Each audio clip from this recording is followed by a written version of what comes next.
This will be the roadmap for this course. 1. Disclaimer and course overview. 2. Basics of phishing and multi-factor authentication. 3. Introducing Evilginx3. 4. Step-by-step environment setup, VPS, domain, Git, Golang, and general software updates. 5. Installing and using Evilginx. 6. Introduction to phishlets and why they are important. 7. Performing a live phishing attack simulation with a custom-built Microsoft 365 phishlet. 8. Session tokens and cookie management. 9. Post-engagement practices and reporting. 10. Mitigation of Evilginx attacks. 11. Introduction to the Evilginx community. 12. Course conclusion and assessment. 13. Common questions, QA worksheets, bonus videos, and extra resources.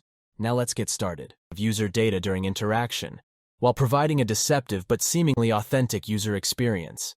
They target specific sites, handle diverse login processes, capture crucial user data, and can bypass two-factor authentication.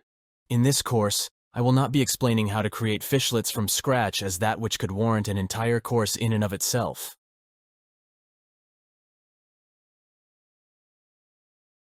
Each phishlet is custom-built for each domain's login process.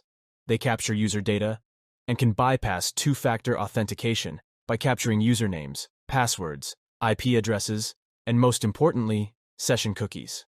Free information on phishlet development is scarce, as many of the tutorials have been taken down or removed from the web by YouTube and Vimeo policies.